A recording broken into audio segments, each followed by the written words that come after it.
Hi friends, welcome to my YouTube channel. সকল দর্শক বন্ধুকে আবারও স্বাগতম জানাচ্ছি আমার ইউটিউব চ্যানেলে। আর যারা নতুন বন্ধু তাদেরকে আমন্ত্রণ জানাচ্ছি চ্যানেলটি সাবস্ক্রাইব করে পাশে থাকার জন্য। Here I am requesting to my all of new viewers and friends whose are just now connected through this YouTube or cooking video. Please subscribe my YouTube channel and stay connected. And if you guys are enjoy my cooking video of any of, so please do like and share with your near and dear ones.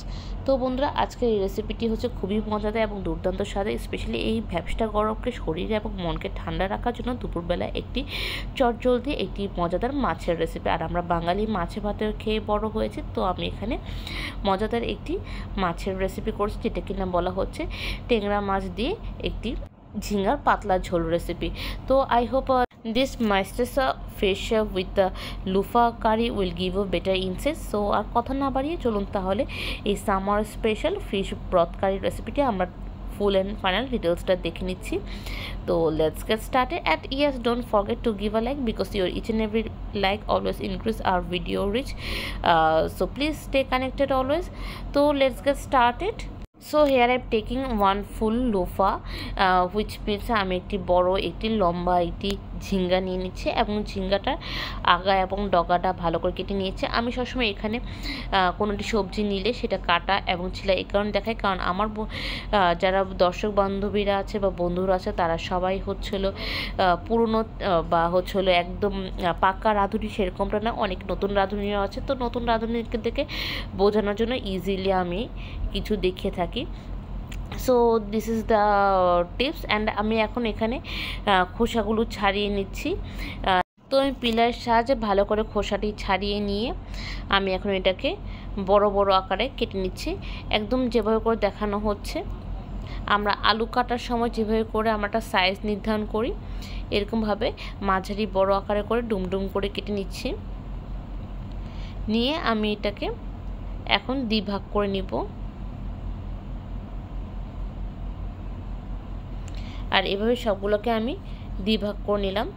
এখন আমি এখানে দিয়ে দিচ্ছি ট্যাংরা মাছ, এবং ট্যাংরা মাছ marinate করার জন্য দিব কিছু মশলা, এবং সেই মশলাগুলো হচ্ছে প্রথমে দিয়েছি পরিমাণ মতো নুন দিয়ে দিচ্ছি, হলুদের গুঁড়ো দিয়ে দিয়েছি,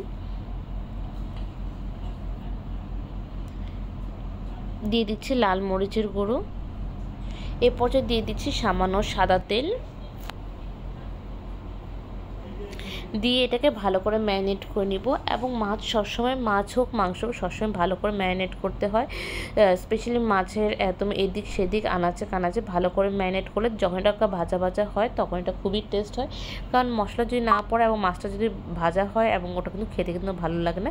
so marination is playing a very vital role over there. এরপর চলে যাচ্ছে পরবর্তী স্টেপে। তো আমি একটি ছোটোটি পাত্র নিয়ে নিচ্ছি, এখানে দিয়ে দিচ্ছি আমি 1 টেবিল স্পুন হলুদের গুঁড়ো, 1 টেবিল স্পুন লাল মরিচের গুঁড়ো, দিয়ে দিচ্ছি আমি 1 টেবিল স্পুন জিরের গুঁড়ো, দিয়ে দিচ্ছি পরিমাণ মতো নুন, আর দিয়ে দিচ্ছি সামান্য জল। দিয়ে আমি এটাকে ভালো করে একটি মশলা মিশ্রণ করে নিচ্ছি, যেটা আমি সবসময় করে থাকি। এরপর চলে যাচ্ছি পরবর্তী স্টেপে। আমি একটি ফ্রাই প্যান নিয়ে নিচ্ছি এবং ফ্রাই প্যানটি ভালো করে প্রথমে প্রিহিট করে নিয়েছি গরম করার পর। দেন আমি এখানে দিয়ে দিচ্ছি তেল, এবং তেলটার জন্য কিছুক্ষণ অপেক্ষা করতে হবে ভালো করে গরম হয়ে আসার জন্য। যখন এটি গরম হয়ে আসবে তারপর চলে যাব পরবর্তী স্টেপে। তো এখানে আমি দিয়ে দিচ্ছি ম্যারিনেট করে রাখা মাছগুলো,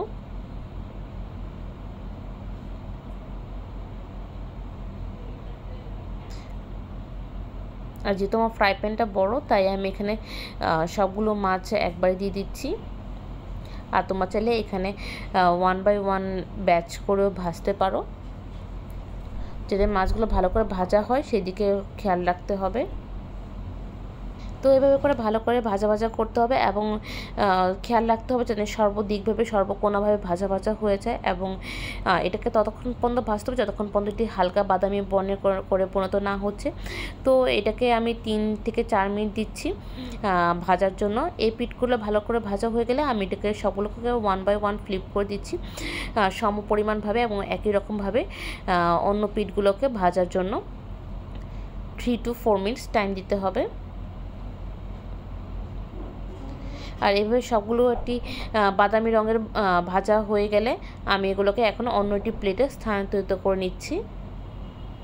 So now I am moving to all of the fried fish to another bowl.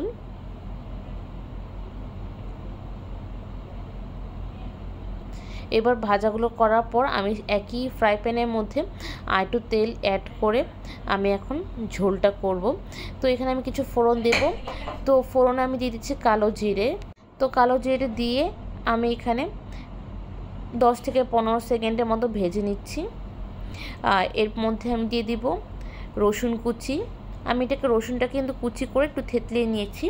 এখানে কিন্তু অনেকে বাটা ব্যবহার করে, বাটাটা যাতে ইগনোর করা হয় সেটা বলছি, কারণ থেতলানো দিয়ে দিলে যখন ঝোলটা হয়ে যায় তখন কিন্তু খেতে কিন্তু অন্যরকম টেস্ট থাকে এবং মুখে কামড়ের মধ্যে পড়ে, যেটা একটা অন্যরকম ফিলিংস।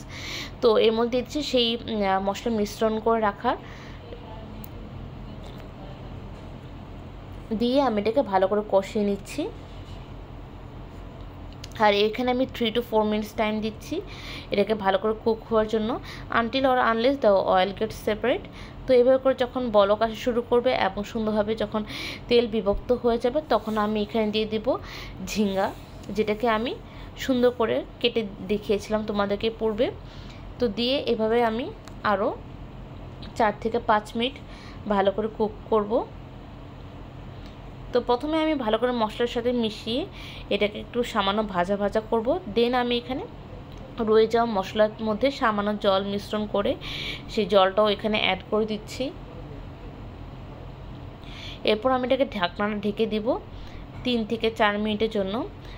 3 থেকে 4 মিনিট ঢাকনা খুলে আমি চেক করে নেব এবং ভালো করে এটাকে মিশ্রণ করে এই পিঠগুলো করে নেব, যাতে দেখব ভালো করে এই ঝিঙ্গাটা কি কুক হয়েছে কিনা। স্পেশাল সেদ্ধর মাত্রাটা আমি চেক করে নেব। চেক করার পর এরপর আমি এখানে দিচ্ছি চেরা কাঁচা লঙ্কা এবং দিয়ে দিচ্ছি সামান্য জল। যেহেতু আমি বলেছি আজকে হবে ট্যাংরা মাছ দিয়ে ঝিঙের পাতলা ঝোল, তো পাতলা ঝোল মানে ঝোলের মাত্রাটা একটু বেশি থাকবে, কনসিস্টেন্সিটা ওরকমভাবেই হবে পাতলা ঝোল। তো এখানে আমি মোটামুটি জল দিয়েছি এখানে, দিয়ে আমি এটাকে হাই ফ্লেমে 3 থেকে 4 মিনিটের জন্য কুক করছি। তো এর মধ্যে আমি ভেজে রাখা ট্যাংরা মাছগুলো দিয়ে দিচ্ছি।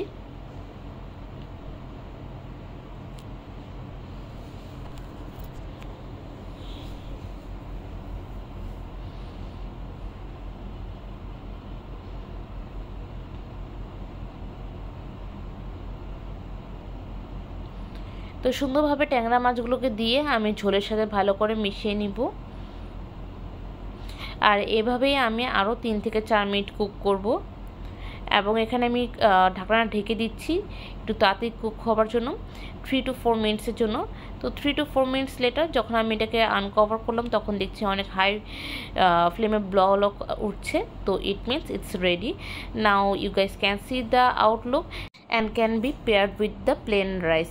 তো বন্ধুরা এই ঝোলটি, পাতলা ঝোলটি গরম ভাতের সাথে একদমই দুর্দান্ত লাগবে, যেহেতু বলেছি বন্ধুরা ঝিঙের পাতলা ঝোল। আর এবং এই যে ভ্যাপসটা গরমে আসছে, এই গরমের মধ্যে এরকম একটি পাতলা ঝোল হলে অ্যাকচুয়ালি খুবই ভালো লাগে, শরীরও শান্তি লাগে, মনও ভালো থাকে এবং এটা রান্না করতে হায়েস্ট 30 মিনিটস লাগে, যেটা কিনা কিচেনেও অনেক কম সময় ব্যয় করা যায়, কারণ এই গরমের কিচেনে রান্না করা অনেক ডিফিকাল্ট। তো আজকের রেসিপিটি কার কেমন লাগলো অবশ্যই জানাবেন, কারণ তোমাদের প্রতিটি মন্তব্য আমাদের উৎসাহের কারণ হয়ে থাকে। তো বন্ধুরা আজকের রেসিপিটি এতটুকু রইলো, আবার দেখা হবে অন্য একটা রেসিপি নিয়ে, অন্যরকম কথোপকথন নিয়ে। ততক্ষণ পর্যন্ত সুস্থ থেকো, ভালো থেকো এই কামনা করি। Tata, bye bye and take care.